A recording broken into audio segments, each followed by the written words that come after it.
Malam Satu Suro, malam yang dianggap sakral dan penuh dengan peristiwa mistis, selalu menarik perhatian para pencari sensasi. Begitu pula bagi sekelompok pemuda yang terdiri dari 4 orang, Dimas, Maya, Budi, dan Lestari. Mereka merasa penasaran dan tertantang untuk mengunjungi sebuah desa terpencil di kaki gunung, yang dikenal dengan cerita-cerita menyeramkan yang sering muncul setiap malam Satu Suro.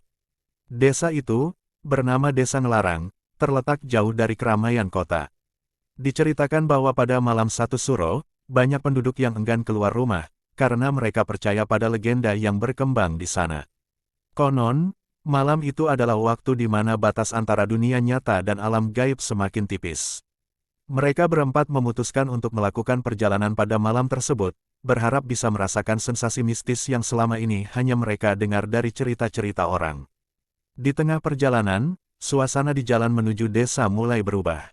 Hujan turun deras, menyisakan kabut tebal yang membungkus jalan setapak yang hanya diterangi oleh lampu mobil mereka. Maya, jangan bilang kamu takut, canda Dimas, mencoba menenangkan temannya yang terlihat sedikit cemas. Maya tersenyum, meski wajahnya pucat. Aku nggak takut, kok. Tapi entah kenapa, malam ini terasa beda. Setibanya di desa, suasana terasa sunyi. Rumah-rumah penduduk tampak tertutup rapat, tidak ada suara apapun yang terdengar selain suara rintik hujan. Mereka berhenti di sebuah rumah tua yang tampak terbengkalai di pinggir desa.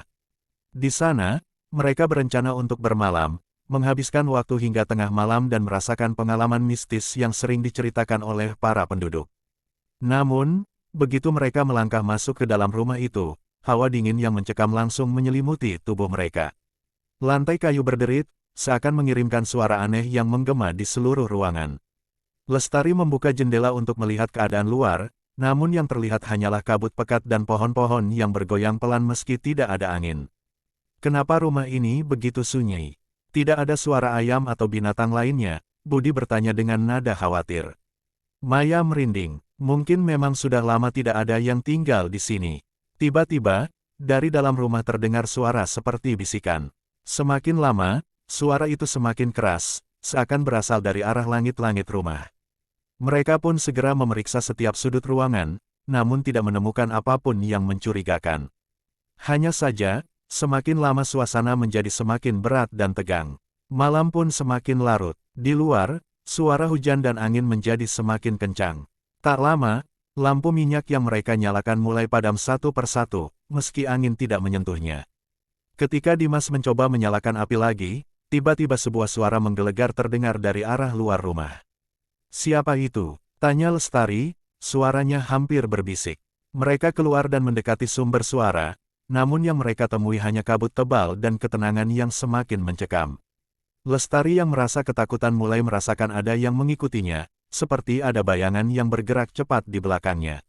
Aku rasa kita harus pergi, ujarnya dengan cemas. Namun, saat mereka berusaha kembali ke mobil, jalan yang mereka tempuh terasa semakin panjang dan berbelok-belok, seperti ada yang menghalangi mereka.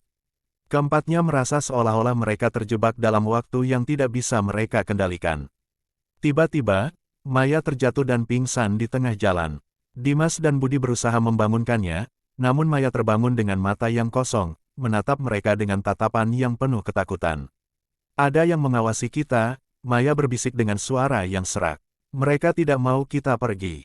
Mereka akhirnya berhasil membawa Maya kembali ke rumah tua tersebut, namun keadaan semakin tidak terkendali. Suara ketukan datang dari dinding rumah, diiringi dengan jeritan halus yang semakin lama semakin keras. Keempatnya mulai menyadari bahwa mereka tidak lagi sendirian di sana. Sesuatu yang gelap dan tak terduga mengintai mereka. Tiba-tiba, sosok seorang wanita tua muncul di depan pintu. Wajahnya pucat, rambutnya acak-acakan, dan matanya kosong. Kalian sudah melanggar larangan, kata wanita itu dengan suara serak. Malam Suro adalah waktu di mana mereka yang sudah tiada kembali, mencari penggantinya. Seketika, suasana sekitar mereka berubah.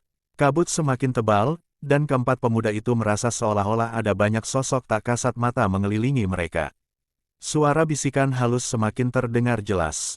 Keempatnya merasa terjebak dalam dunia yang bukan lagi milik mereka. Ketika mereka berlari menuju pintu keluar, mereka menyadari bahwa desa itu tidak lagi terlihat seperti sebelumnya.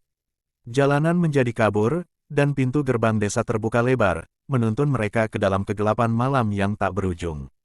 Malam satu Suro, malam yang penuh dengan kekuatan gaib, telah mengubah perjalanan mereka menjadi mimpi buruk yang tak bisa mereka lupakan. Esok harinya, ketika matahari terbit, hanya ada kesunyian yang menyelimuti desa Ngelarang.